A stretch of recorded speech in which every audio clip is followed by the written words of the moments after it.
రూపాయల రుణమాఫీ చేయడానికే కేసీఆర్ వల్ల కాలేదని, అటువంటి సమయంలో 2 లక్షల రుణమాఫీ సీఎం రేవంత్ రెడ్డికి ఎలా సాధ్యమన్నారు బీజేపీ నేత ఈటెల రాజేందర్. లోక్సభ ఎన్నికల్లో ఓట్లు దండుకునేందుకు రేవంత్ రెడ్డి చేస్తున్న కొత్త డ్రామా ఇది అన్నారు. చెప్పినవి చేయకుంటే రేవంత్ రెడ్డికి రైతుల సత్తా ఏంటో చూపిస్తామన్నారు ఈటెల రాజేందర్. రుణమాఫీ చేయడానికే చేత కాలే కేసీఆర్ కు. 1 లక్ష రూపాయల రుణమాఫీ చేత కాలే.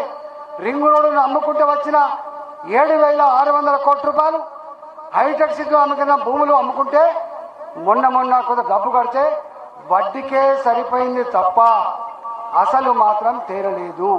అంటే రైతులకు 1 లక్ష రూపాయల రుణమాఫీ చేయనటువంటి కేసీఆర్ ఇవాళ రేవంత్ రెడ్డి గారు వచ్చి 2 లక్షల రుణమాఫీ ఒకే సంవత్సరం 34,000 కోట్ల రూపాయలు చెల్లిస్తారని నమ్ముతాం మనం? వస్తుందా? కరెంటు జీరో కరెంటు బిల్లు వచ్చిందా? ఇప్పటికీ ఏదో మొదలు పెడతా అని చెప్పండి, ఇంతవరకు మొదలు పెట్టలే. అట్లా చెప్పుకుంటూ పోతే చాలా ఉన్నాయి. ఆయన ఇప్పుడు ఏమంటాడంటే, నిజమే ఇవన్నీ అమలు చేద్దామని చెప్పి అనుకున్నా, కానీ కేసీఆర్ నాకు వారసత్వంగా చిప్ప చేతికిచ్చిండు, నేను ఇయ్యలేకపోతున్నా అని చెప్తున్నాడు. ఇలా మళ్ళీ కొత్త అవతారం ఎత్తిండు. ఏమంటాడు ఆయన? నాకు ఎంపీ ఓట్లు వేయండి, రాహుల్ గాంధీ ప్రధానమంత్రి అవుతాడు, అక్కడి నుంచి సాయం తీసుకొస్తా, ఈ హామీలన్నీ అమలు చేస్తా. అవుతుందా ఇది?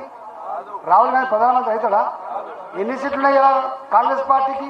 40 సీట్లున్నాయి.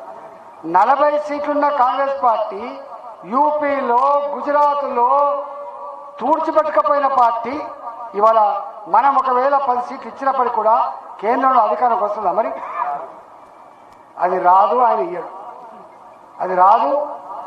ఏమంటున్నా, మోకాలకి బోడగుండికి ముడిపెట్టాడు. అసలు పార్లమెంట్ ఎన్నికలకు ఈ స్కీములకైనా సంబంధమా?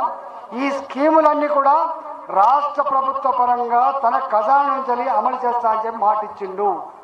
అది అమలు చేయకపోతే 2 నెలల తర్వాత దాని సంగతి మేము చూస్తాము.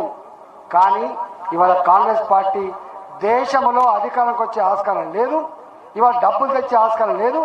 ఆ పార్టీకి ఓటు వేస్తే దాని వాల్యూ జీరో తప్ప ఇంకోట్లేదు. 1 లక్ష రూపాయలు రుణమాఫీ చేయడానికి